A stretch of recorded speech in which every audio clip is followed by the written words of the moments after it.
know, about 2 months ago we were called out to do some pruning work on these giant eucalyptus trees because the client's afraid of failure.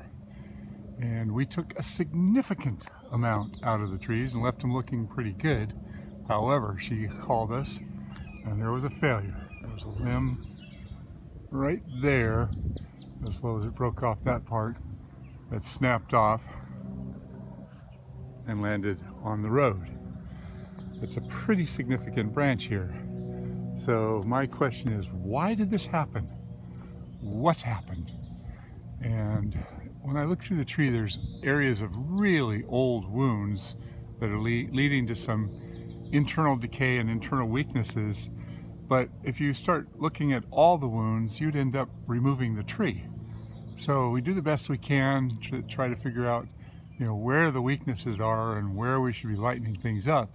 But clearly in this case, there was a weakness that was hidden that we didn't react to or didn't see. So I've cut off this end here where it snapped, and you can see that the wood inside is relatively intact and in reasonable shape. But right here, there was an old wound. Looks like a stub broke off a long time ago. And inside that, it led to this big area of pitch. And the eucalyptus tree is called Kino, K-I-N-O. And clearly the decay went down inside there into the main portion of the tree. And it failed. So there was quite a bit of weight on this. But in relation to what's on the whole tree, that's just yet another branch.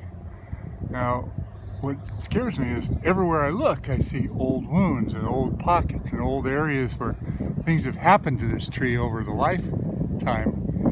And making the correct decision is getting enough weight off of it to minimize these failures is, you know, it's kind of a crapshoot. You know, we do what we can, but clearly this is either one that we missed or was so hidden that we didn't think that it was that bad.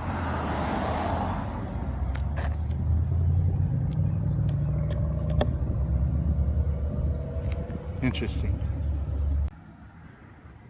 Okay, I cut up all the wood and moved all the brush. And I'm spending a little bit of time dissecting this piece to try to figure out why it failed. And to the best of my knowledge, this is almost what you'd call a ring shake, where the inside of this tree split off and the pitch started congealing and accumulating in there. And here's where the wound was. It doesn't even look like it was an old cut. It was like an old break from a long time ago. So I went up on this side of it and it looks pretty sound. There's a little tiny bit of punky wood on the inside. And further down over here, you can see a little bit of decay associated with an old wound. And there's the extension of that ring shake. You can see it's got some of that real sticky, almost blood-like pitch inside. But the rest of the wood seems relatively sound, which is usually the case with blue gum eucalyptus. They're usually pretty strong.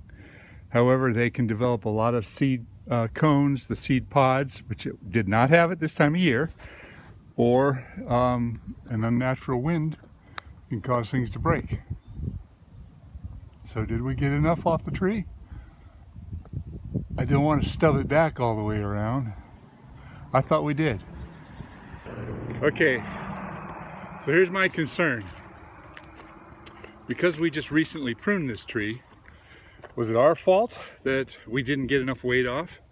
Well, I guess if we'd have taken a little bit more weight off of that particular branch, then maybe it wouldn't have failed, or maybe it would have failed anyway. So, what's the situation here? Here's the question to you. If you prune a tree and it fails within a period of time, a fairly short period of time after you've pruned it, you as the professional, are you held liable for any damage? Because this could have very easily killed somebody. This is a very busy road. There's a school associated with this road. The weight on this one limb that broke was about 2,000 pounds. and it went clear across the road. So, damn, I don't know. We do the best we can, but I'm just glad nobody got hurt.